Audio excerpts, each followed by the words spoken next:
Welcome to Behind the Tools. Here's Tradify CEO and your host, Michael Steckler. Hi everyone, welcome to this episode of Behind the Tools. Slightly different location this week for lots of reasons than the usual office location. There's been a really important topic that's been coming up. It actually came up on one of our podcasts with one of our guests a few weeks ago around mental health and the toll that can take actually on tradespeople in the industry. So I'm really, really pleased to have Slade McFarland join us. Slade's with a group called Mates in Construction. Slade, welcome to the show. Yeah, cheers, bud. Great to be here. Yeah, and it's great to have you. Now, Slade, I was quite intrigued because you were a professional rugby player before you got into this game. Do you maybe want to give us a brief overview for everyone? And we've got lots of listeners kind of outside of New Zealand, Australia, UK, US, but maybe give us a bit of background about you and sort of what attracted you to get into Mates in Construction. Yeah, I think really at the end of the day, the job picked me. I didn't pick it really. So I go back as far as back in 1990 when I, mostly played New Zealand secondary schools for Rangitoto College, and then it kind of all sprouted up from there. I think I put all my all my things into one basket, all my eggs into one basket, as they say. I was pretty crappy at school. I wasn't that great at that, and I remember a teacher saying to me that rugby would never be a profession. Well, knocked me over. 96, it became fully professional. So I was lucky enough to mostly go through the ranks. Starting in '93, I was with the North Harbour team. I was only 20 at the time, and so I was very lucky. Obviously, getting my first exposure. And so from 1993 with Harbour, I was there for about 13 years. So I've been around for a long time. But I had the great opportunity to play with a lot of great rugby players during the 90s and during the early 2000s. So Harbour for mostly 13 years. I was with the Chiefs when they first started in '96. Got kicked out of the Chiefs and had a 2-year redemption. I basically had to I got a second bite at Super 12 rugby and was back with the Blues. It's funny enough that I was living in Swansea.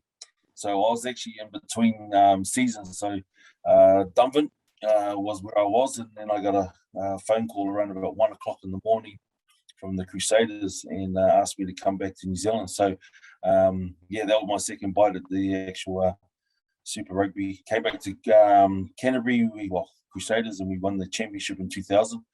Stayed on with them for a season. Went back to the Blues again, and then ended back with the Crusaders for another 3 seasons, and then lived in France for 3 years. So I got to live in Toulouse, play in Lyon, and in Sugy-Pontoise was basically a team in Paris. So and then I came back home and had to find a new lifestyle really, and welcome to the world. For a lot of us, the fantasy was over, and was joining the real world in regards to getting a job from 5 to 5, looking after a young family, and then over a period of time, just took my time to actually get to where I am right now, working with Mates in Construction. So it's been a bit of a kind of turmoil in regards to it, but enjoyed my 16 years of professional rugby, and now it's really now to try and give back to the community in any shape or form. And this is the shape. Great. How's your French? Not as good as my kids. Both of them are both fluent, so it's a great skill for them. At the end of the day. I think when I went to France, I had absolutely zero French. I only knew as much as what I did when I was back at high school, but it was really interesting. I think I had a fair bit of anxiety because it obviously not a strong suit, the French language, but it mainly took me nearly 3 years to actually find the confidence. But it was the balance between rugby French versus just English French. So that's the only way that I could actually put the two together. So I survived. I got through it. It was okay. I think my French is good enough to mostly go to the bread shop and buy the bread and the groceries and go home, really. So that's the important stuff. And then what attracted you to, do you maybe want to, before we sort of dive in, do you want to maybe give everyone a kind of overview of Mates in Construction and kind of the intent behind that and what the organisation does? Yeah, mates were obviously born out of Australia. Actually, it was actually resurrected in 2008. It was actually a couple of guys who come together and was trying to address the high suicide rate within the construction sector in Australia. Yeah. So now that they've been around for mostly about 12 to 13 years, they've been able to reduce the suicide rate by about 10%, which is great. Great kudos on regards to what Mates has done in Australia. And so basically what has happened is that industry here in NZ, we're actually having the same problems. So they actually went to Australia to actually find out what was the best practice. And so industry brought us here for their industry. So in a short nutshell, that's the reasons why Mates are here, because we're very much the same, kind of like in the same basket as Australia. But, with our ANZAC kind of mostly relationship, we're very much the same. So, for us to be here in this point, we've done a fair bit of work in the last mostly 17 to 18 months to try and bring us up to speed. And, we've had a great response from a lot of the public, actually, that we're here and actually bringing it to the forefront. Yeah, because I think one of the things I observed is that I think it was fairly well known in certain industries, whether that be farming, I think taxi drivers. Certainly one thing I remember living in the UK growing up was that sort of taxi drivers had a quite high suicide rate. And I think some of the themes were very similar. And I'd love to sort of dig in with you whether that this is what's driving some of that unfortunate type of stuff, which is, you're working on your own. In many instances, you spend long periods of time on your own. Obviously, might be often, the breadwinner. You work in your own business. It's sort of very much, that's quite high pressure. I think certainly with trades companies we speak to, managing cash flow, being on the tools, doing all those things can create a level of pressure, which is quite hard. What do you think was the main driver and that you've tended to see that's driven to that kind of quite high percentages? When I looked at the numbers, I was actually quite surprised and alarmed by how high those numbers were. Well, when construction was the number one industry, and like you just said before, farming, agriculture, and forestry used to be number one for suicide, and with construction, and they just slowly took over. I think the thing is, what we've realised is that we've got a whole lot of young guys coming through to the industry, like our apprentices, labourers. Generally, when you listen to a lot of people who've actually been part of our program, they, for some of them, have actually fallen into construction by accident. It wasn't something that they kind of thought they were going into. But for some, they knew that, you didn't really have to have a lot of skills, and you could actually start from the ground floor up and make kind of make your way up the ladder. The realization of most should be for our apprentices and, our guys that are from the age of the 20s to 24-year-olds, it's a lot of pressure. You take your apprenticeship on. For some, they've taken on the responsibility of, the vehicles and the tools and, and they've got to have work to actually, coincide with it.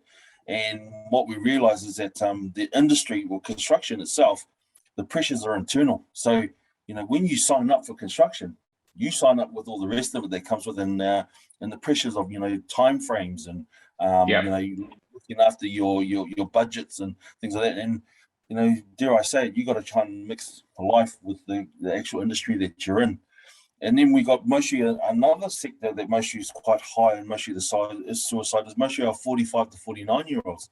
These are guys who, who are in control of their businesses, but they also have the worries of looking after their colleagues, making sure that they turn up and do the job. And once again, we're under that time frame again. So, what you sign up for is what you got to produce, and if you can't produce it, there's if you're not on time with a lot of these things, man, it can build up pretty quickly. And as we see, those balances between life and work, they can become a bit of a mist, really, because they kind of blend pretty quickly, together. So, not one thing makes you want everybody to suicide, but there's certain different things that do happen within the industry, and a lot of it's just pressure and time. And as we know, weather's not that great. It's winter, so what a normal job would take a week, you add weather to it, could actually stretch itself out to 6 weeks,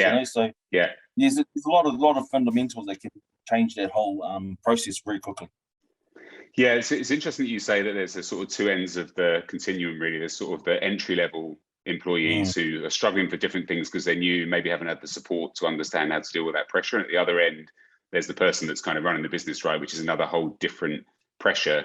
And I hadn't really thought about that. I'd made the assumption that it was probably more the person running the business that was under the pressure. And I think you make a really valuable point that we see a lot of, is that there is this blurring, because actually what tends to happen is most people are on the tools throughout the day. They're doing a full day's work. And certainly for the business owner, they're then having to go back and essentially be in the office, right? Which is kind of their evening time or weekend to try and catch up on, paperwork, all the stuff that goes on in the background. So that's pretty intense for people to come into that. And do you think some of that pressure is because people have sort of grown up in the industry without the necessary kind of support infrastructure that you would have when I think about traditional kind of 9-to-5 office job, right? People often get things like management training and stuff that prepares them for probably what's going to come. Is that sort of part of the issue? Oh, it can be part of the issue, but sometimes it comes down to as simple as the mere fact that we're men. Just even to ask for help, when you're in those kind of situations, right? And the masculinity of most of like, I'm a worker, I've got this under control, I've got all the answers for it.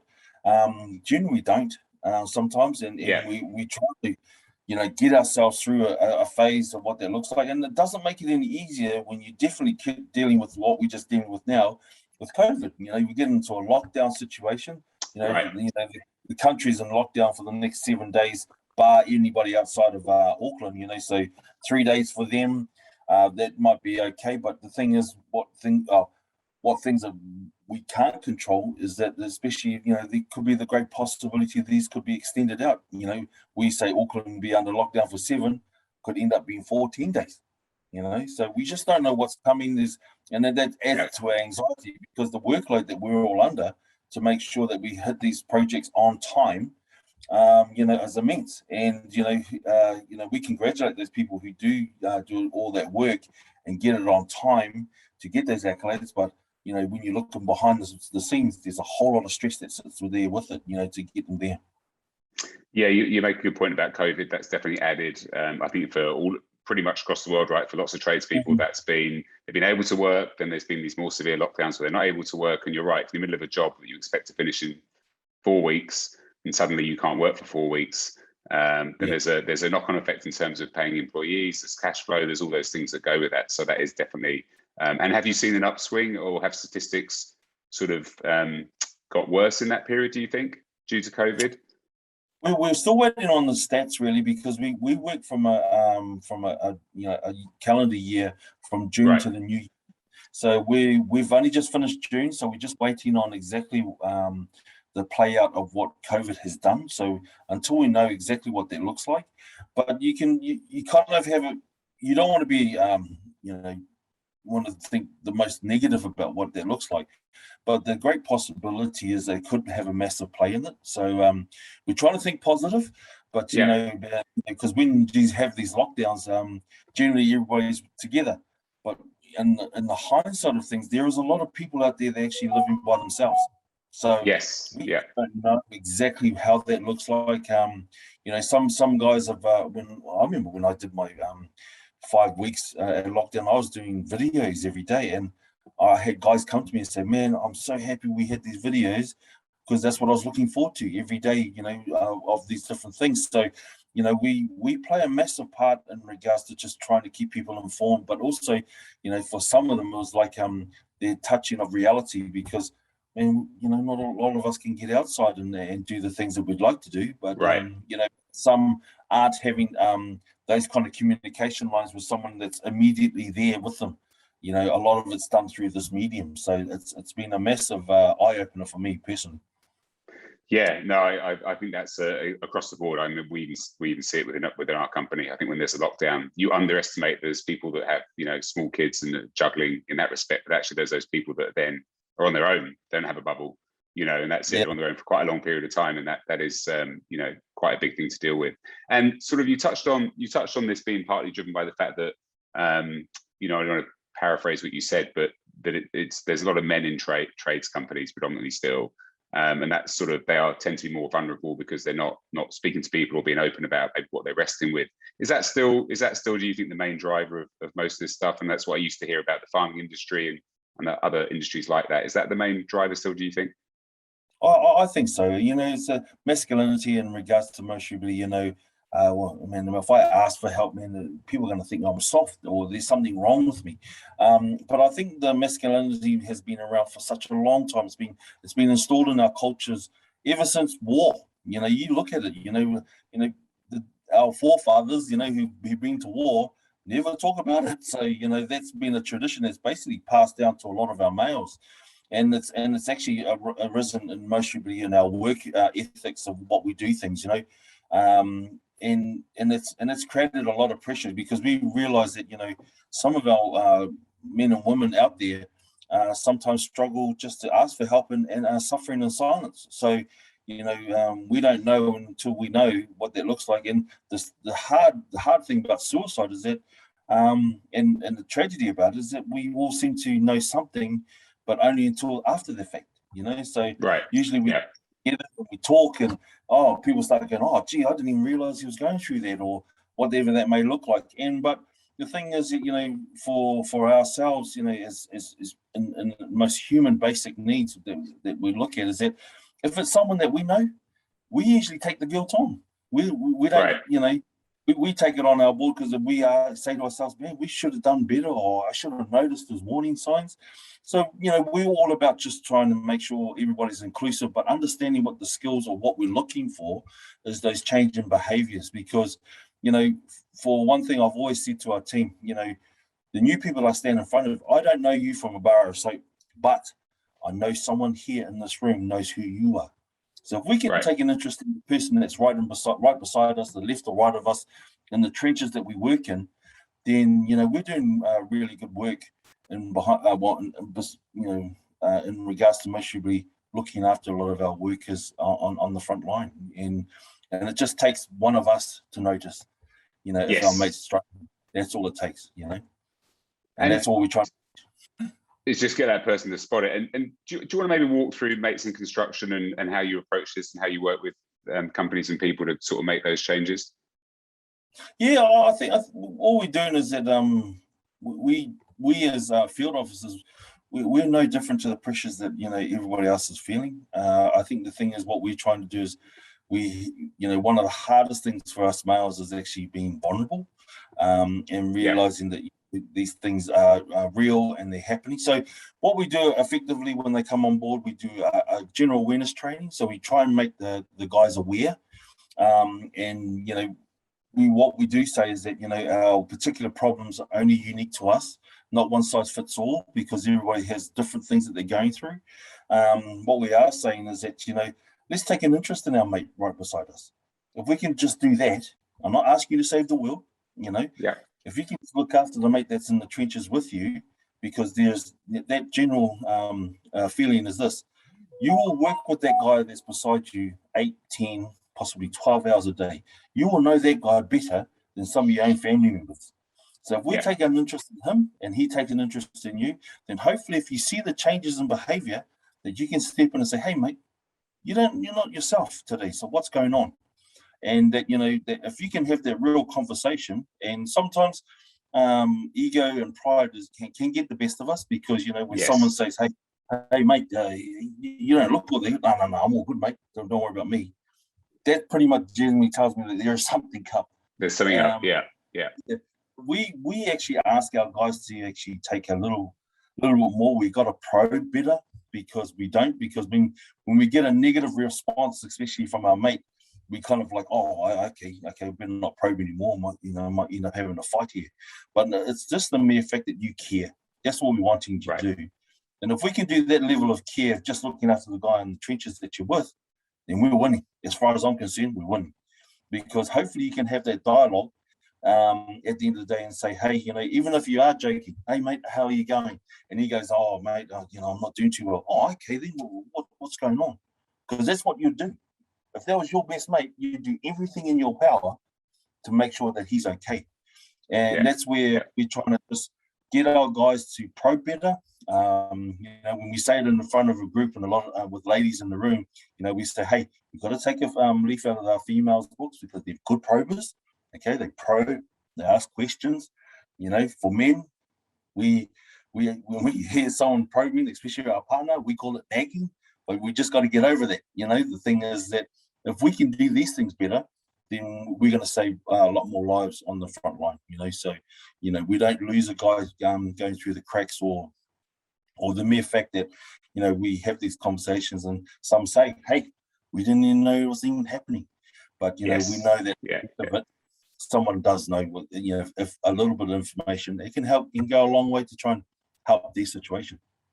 And do you think, so for people sort of watching, listening to this, who work day in, day out with people, are there any sort of warning signs that you tend to see or behaviours that indicate that something might be up? Yeah, we try and look on the smallest scale. When you look at when you've got these kind of relationships, things like you might have social gatherings. You might like even just coming to have lunch together. You might be having lunch together, but what happens when one of your work colleagues is sitting in the ute by themselves, or doesn't want to join you? Or you might have a social group which you go and have drinks with after work on a Friday. Then all of a sudden, they're not turning up. So you send a text or a phone call, but they don't reply. So these little indicators that, when people are struggling and things like that, and you can see it. You see, the thing is, we know when we see people who, just through body language sometimes. Yeah. It's just, but we don't seem to feel as though it's our job to step in and ask that question. And sometimes it's for the ones that are struggling, they're actually reaching out. Can someone notice, that they can step in? And, we've found out that 95% of people don't want to die. They want to live, but they're struggling just to, get that message across. Or if someone could see them, that they are struggling, and just to give them that, that just that time and days, like we call it 10 seconds of courage, just to step in their world and ask them, hey, are you okay? And if we can do that, then, we run the real risk of what saving someone's life. How hard is that, man? It's not a risk. It's basically something that we can actually try and change the numbers that we have. And is there anything that sort of surprised you when you sort of dug into this and started to work, across mental health in the industry? Was there anything that stood out that you think would surprise people from either behaviours or the stats? Yeah. It was more the stats. When you got stats that say, we are 6 times more likely to lose someone in our industry, construction, to suicide than a workplace accident, that speaks volumes, But the volumes in regards to what you're talking about is actually like, when you look at the suicide rate that we just had in June, 654. Now, if we break that down, 183 come from females, but 471 of them come from men. So when you look at that, you kind of have to ask yourself, man, there's something seriously wrong, and, when you're losing 1.5 or nearly two males a day, every day for 365 days of the week, of the year, man, we've got to try and do something, So, and especially when our industry, construction, has become number one. Now, if we break even construction down to say who our number ones are, well, actually our residential builders are number ones. Because, they come into their work, they do their work, and then, the only time they actually celebrate is when there's a roof shout. You never see them celebrate when the job's completed because they're thinking about where's the next job I have to go to. Where am I going to send these guys to? And if I can't send them anywhere, well, you're sitting with a whole lot of guys you got to look after. Oh, that's an immense pressure in itself. They've got families, they got mortgages, and so do you. So, how do you juggle all of that and try and get the best kind of solution out of that? Yeah, and that's I think I would agree that's an alarm. Those numbers are pretty scary, and we say it's it's definitely a bigger male issue, but even the female numbers are pretty significant, right? It's still 183 people, and it's a real problem. And do you think things are improving? I mean, I know outside of COVID, do you think there's been a shift? And what I mean by that is one of the things I have seen kind of more on social media and in some of the sort of support groups that exist for construction workers and tradespeople in general is more openness than there might have been certainly 10 years ago to discuss these issues. I think in general in the world, there's been this shift. Do you think that's had an impact? Yeah, massively. I think the thing is, for a lot of our construction industry, we can rattle off, by looking at our list of pressures that we've been under. When you look at long working hours, bullying behaviours in our industry, and I take those two.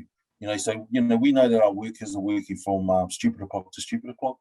And we've realised that they could put pressure on their relationships. But we also look at bullying behaviours. I feel for some of our guys who've done apprenticeships, because what they've been taught, that's the same mentality or what's been passed down to the next apprentice that comes through. So, the thing is that we realise that a lot of guys are starting to, look at it as in our industry saying, hey, we've got to change our culture. And if bullying behaviour is one of those bigger major ones, then we've got to try and keep our young ones that are coming through for long term, not short term. So we've got to see how our attitudes are in regards to bringing them through. And also that the mere fact that without most of your mates in construction, on the other scale of it, especially with the owners of the business and things that they've got an outlet that they can call upon someone or call an organisation that they, when they're struggling or there's someone else that's struggling. We know that our site managers and our PMs are the ones that stare at the ceiling at night time because they're worried about a certain colleague, and hopefully they turn up the next day, to come to work. And they're stressed out. So these are all these things that are happening around them, and we know that they're becoming more and more aware of it. I don't get me wrong, I love all these campaigns talking about are you okay? But what we're trying to do in Mates is that we want to take a little step further. So with the training, so when someone says, hey, I'm not okay, someone can deal with it, because what happens is this: when you have these campaigns, walk around going, hey, are you okay? Are you okay? If I'm saying to someone, are you okay? In my head, if I'm not trained well enough to know what that looks like, I'm saying to him mentally, please say you're okay. Please say you're okay. Because if you say anything different, and we've had workers say this, oh, I am no good. Oh, okay, mate. Well, you just hold on to that thought, I'll be right back. And they've disappeared, because it just didn't know how to deal with it. So we're in the game, or not in the game. I mean, life is not a game, but the thing is, we just want to make sure that we can arm guys or tool them up so they know how to deal with that situation, because then at the end of the day, we don't lose another worker. We want to make sure that they help that they need. So we're all about trying to bridge that gap, and it's coming. And we know that guys are really, really positive because we've done the training. They walk away and go, oh, thank you so much, to presenting that, because, it's very easy for us to say this. The subject is such a heavy subject. Well, the only reason why it's heavy is because we don't even talk about it. So if we can bring it to the forefront, then we can lighten that load. That's all we're asking. Yeah, because it's you touched on a really interesting point, which is it's partly behavioural in terms of people being open and discussing, how they're feeling and what's bothering them and all that kind of stuff. And then there's also I think a kind of industry behaviour over time that sort of has changed. And you've touched on apprentices. That for me is the most obvious one. So often you talk to people that now run their own trades company, and they'll say, "Oh, I started as an apprentice, and I really didn't like the way I got treated, and so I'm definitely not treating my apprentices this way." And that feels like it is a shift, right? And it's partly that behaviour has been ingrained because it's just always the way it's been. And some of it's been good natured, and some of it has probably verged on being bullying. And these are pretty young people in many instances in their first job, so it's kind of a tough space to operate in. So I think that's been shifting to some degree. And are there things that you think, because you touched on that piece, are there things that companies can do to sort of create that positive, apart from speaking more to each other and looking out for colleagues? Are there other things they can do to sort of reinforce a positive kind of culture and work environment that you think would help? Yeah, definitely. I think the things we all got to realize that no matter what industry you're in, it takes people to actually create it. It takes people to build these things out of the ground. If you don't have any people, well, you got nothing. And if we like anything, treat others the way you want to be treated. Now, if you treat your colleagues in a way with the pastoral care, I'm not asking you to babysit them. I'm just asking you just enough to actually have that you make them feel that they're valued in the actual company itself. That will go a long way. These guys will keep on turning up. These will come back and, they'll talk about, well, why do you keep on going to work? Oh, man, we love the way that the culture is, and it's about looking after each other. And if we can do that, man, we can change this whole industry very quickly. But as you realize, that I'm not trying to paint our industry in a bad light. What we're trying to say is it's a hard industry, and it can be very rewarding. But, it takes a whole lot of people to make these things happen. If we look after them, then they will look after you. It's just a two-way street, If it was just based on monetary and things like that, I think that's why some companies don't survive as long as they do. If I think it's just then you're really putting people in as a second-rate citizen. Really, that's what you're doing. So I think the thing is that it's slowly come to the forefront, and we realize that a lot of these companies now understand that it takes their people to actually bring these things out of the ground, and if we can look after the people, they keep on coming back. And do you think there's stuff that's happening at the education level that's going to help? So I'm thinking here about if you're an apprentice and you're thinking about a career in the trades, sort of helping people that early on to think through, some of that pressure and what's entailed in the job and making that easier. I'll give you an example. I spoke to a builder, a couple of months ago, and he was talking about when he interviews people, this whole notion of, you need to be on the site at 7 a.m. and you're going to probably be on the site till, 6, 7 p.m. And that's what you're doing daily. And he just mentioned that, what you get is young people that go, yeah, I really want a job. Yes, I'm up for that. And then, it's winter and they're there getting out of bed at 6 a.m. and they're like, actually, I'm not up for that. And then even sort of being transparent about that process as you're hiring people or as people get into the trades, I think is important. So there's sort of transparency around that, because it's not always, it's a great career. You can build great companies, I think, but it's not easy. Not every day is going to be easy, right? No, not at all. And the thing is, we know, winter's a very difficult time. As simple as this, like I went to Wanaka and I said, just what a beautiful place to, work in. He goes, and I said to him, what gets you down? And he goes, first thing he said to me was inversion. And I said, what the hell is inversion? And he explained it to me is when the cloud actually sits in the valley and you do not see sunlight all day, and he goes, it's pretty much living in England. And I laughed. But the thing was, that was a massive thing for him. And then I said, well, what happens in summer? He goes, well, it's super dry here and it gets really dusty. So they got two sides of the coin. So until you actually understand it and sit with them, what they're in for. But like you said about, a lot of the apprentices being transparent about what that looks like moving forward, we realize that, we really need to bring to the forefront that we need to have a better mechanism to actually give them a bigger, a decent picture of what that looks like.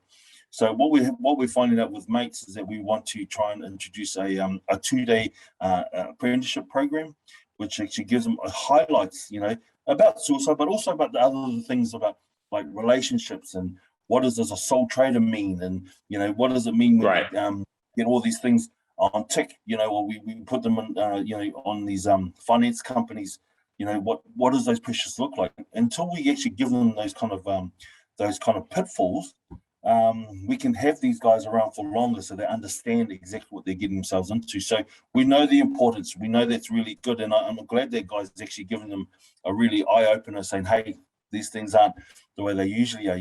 Not every day is sunny and, you're going into a perfect setting.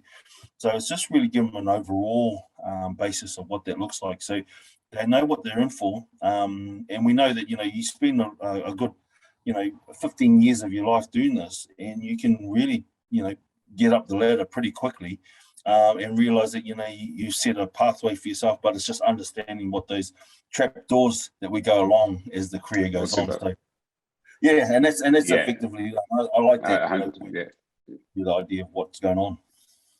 The weather in England's not that bad, by the way. Well, you lived in Swansea. Did you say you lived in Swansea? I mean, it's Wales, but it's close. How was the weather? Oh, the weather was wet every time, mate, to be fair. You did get one out of every 30 days. It was mostly sunny, and even that was cold. But no, I enjoyed my time there. But it's like when you look at this weather that we're having, and but the thing is, it's kind of like a two-edged sword, really, because winter, you're working in long hours and it's dark, and you go home in the dark.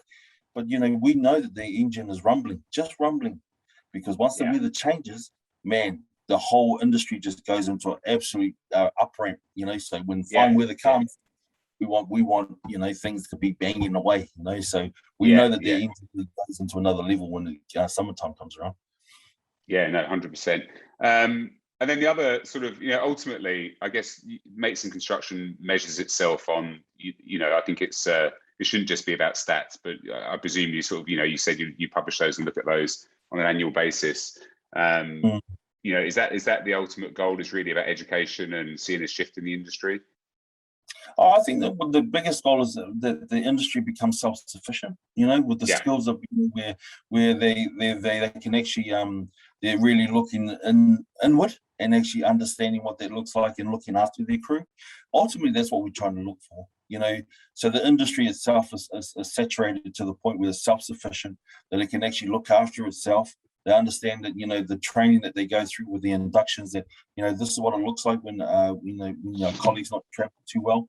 So it's actually trying to make sure that the ongoing education is about looking after each other all the way through, from the start of the build to the finish of the build, And when those next guys actually move on to the next build, whatever that looks like, the culture's already there. And if we can build that culture on top of each other and it's positive, well, shit, we're winning. You can't complain. But sometimes we have some will fall through the cracks, but we want to try and keep it as in a very minimal mushroom impact. What we're trying to look for. And then my sort of last question on this would be, we have lots of people that are sole traders, people with small businesses that are sort of listening all over the world. If someone who's listening is struggling with some of this stuff, what's the one piece of advice you would give them? One piece of advice, really talk to someone that you trust. It just, I'm telling you now, just for some of the guys just struggling, I've had guys look at our pen with the 0800 111 315, and they've taken nearly 2 weeks to actually do something, because they just found the energy just to say, right, man, I actually need help, and it has happened. But if anybody that out there that is struggling, and you trust someone, tell them how you're feeling and what that looks like. Because, as we say in Mates, a problem shared is a problem halved. If we can keep on halving that problem and sharing it, then hopefully we can reduce that impact that's, what's happening for them. So that's my bit of advice. And if there is a helpline and someone, reach out, because, we're about looking after our men and women, and making sure that we can string a few more sunrises for them, that it becomes back back to normal again. That's all we're trying to do. Yeah, and it's important for me to say we will actually in this podcast on the video, we will publish websites and numbers for people to be able to reach out if they are struggling with anything. And it's important I sort of stress that we are going to publish some of that stuff, so that if you are or someone who's struggling with an issue, then please do visit the website, phone the number, and ask for help. And then we always finish the sort of podcast on a few rapid fire questions, which I'm going to very quickly ask you. And Slade, this has been really, really helpful. I mean, it's a tough topic. I think it's amazing the work that you're doing to help. I mean, I was surprised, not that it existed in the construction industry. I was surprised by the number and the prevalence of it, especially down this end of the world. And I think it's probably the same globally. I think it's a global issue. So, that was alarming, but it's great to see initiatives like this trying to make a change. That's really, really cool. The first question is, if you were going to pick a trade from not what you're doing today, what would it be? I'd love to be a builder. I mean, I was in construction, so I did I did all the concrete flooring and things like that. So always the foundation part. But man, I'd love to know how to square a wall together and put things up together. So that's ultimately what I'd like to do if I was getting a fossil. A chippy, that'd be cool, great. And then when you're on site, when you're working, what's your favourite go-to lunch? The old go-to lunch, especially on a day like this, is usually we have a slow cooker on site, and then you kind of like start in the morning, and then you throw all your food into the slow cooker, and then basically leave it there during the as you're working, and then as you get to about lunchtime, it should be all steaming and absolutely hot and good to go, especially in these kind of winter. Oh wow! Slow cooker on site's amazing. That's really cool. You're the first person that said that. Yeah, it's a really good idea. Yeah, it's a real easy thing, but at least you got something to work towards. So first thing in the morning when it's friggin' freezing cold, you get bring the lamb shanks or necks and things like that. Chuck them into the old slow cooker. You put the old potatoes in there and gravy and all that, and then just slow cook it right through the morning all the way through till lunchtime. And then bang, want a mean lunch, that's all you need. I've just had lunch, but you're making me hungry. Sounds really good. Sounds really good. And then, if you were going to pick a tool brand or a go-to tool, what would it be? Well, I've got to be fair. I think it'd be my Milwaukee tools. Okay. They're man, it's like it's a heaven. When you look at all these tools that they have, that'll be my tool. Actually, anything that's battery powered and you can just whack it on and take care of the job. Definitely one of those Milwaukee. Yeah, tools. Milwaukee are very popular, so you're not the first. And then, sort of a very specific question to you: looking back on your days as a professional rugby player, what would be your sort of best memory from that time? Or was there a match that stands out that you really remember and sort of hold dear? There is actually. I mean, there's a lot of matches but there's one match I got to play in South Africa. I was in Johannesburg. I got to play against Francois Pina and James Dalton. These were guys, of the era during the. But yeah, that'd be my favourite time when we played Northern Transvaal. Back in the day when we used to have Super 10. And we played in Transvaal, so that was in Johannesburg. So that'll be my most memorable match that I will never forget. Fantastic, cool, great story. And then last question is there anyone you think we like to get interesting people like yourselves, like yourself on the show? Is there anyone you've come across that you think would be a great person for us to speak to in the trades? In the trades, man, there's so many because in regards to. I'd say anybody that's mostly in the health and safety sector because, I think the thing is what we realise is that we work so hard in the safety aspect and we're really good in the safety side.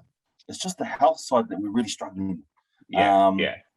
And they've got so many stories in regards to what that looks like, but it's hard to come by. If anybody, straight off the top of my head, is this guy called Mike Healy from Naylor Love. He's in Queenstown. It's the most picturesque place in the world that you could think of. You would never think that a place like itself would have that soft underbelly in regards to mostly suicide and things of that. But he'd be one guy that if you guys want to have a chat with, it's definitely Mike Healy from Naylor Love in Queenstown. He's a great advocate for mental health and especially for that region. Yeah, great, fantastic. Well, Slade, this has been it's a tough topic. I think it's one that we've been keen to address here because we know that lots of people go through it, even in the early stages. It's not always, there's been great demand for trades companies over the last year in some instances, right? But at the same time, that brings its own wealth of challenges and issues. And running a small business is hard. I mean, it's just a hard thing to do. And I think people often underestimate how much pressure there is involved in that. So I really appreciate you covering it. I think there was some great advice about how to think about it. And the main thing that I took away was really about how do you sort of speak to each other on site and try and stay close to people and dig a little bit deeper to understand what's really happening. Because I agree with you. I think often people say, how are you doing? And someone says, oh, I'm not having a great day. And people are like, oh, that's not kind of the answer I wanted. I wanted you just to say, yeah, things are great and I can move on. And actually it's being able to stop. And when someone says that, sort of dig in and say, oh, look, why not, let's have a chat separately, over lunch, whatever that might look like. So yeah, really great advice, and I appreciate all the great work that Mason Construction are doing as well. I think it's admirable that you're sort of really pushing this forward because it's a big number for a small population of people. That's a huge number of people that we're losing, which is not great. Well, look, thanks a lot, and for everyone listening, I'll just to reiterate, we will, if you are struggling with any issues around this, or this is sort of resonated and you want further information, we are going to publish website links and phone numbers within the show notes. So please check those out. And if you know someone who's struggling, please do share that with them. Greatly appreciated. Until next time. Yeah. Oh, no, I just want to one final thing before you leave. And I just want to say thank you so much for the opportunity. Thank you, Richie, just reaching out to me. If anything, last thing I will leave with you is this, work will always be there tomorrow, but your mate may not be. So please take a big interest in your mate right beside you. So thank you so much for your time. It's been awesome. Yeah, no, our pleasure. No, thank you, Slade. Until next time, see you all soon. Thanks. And that brings us to the end of this episode. Behind the Tools is brought to you by Tradify, job management software for your trade business. If you enjoyed the podcast, let us know by leaving a review and be sure to tell your mates about it. Email behindthetools@tradifyhq.com if you or someone you know would be keen to join the show as a guest.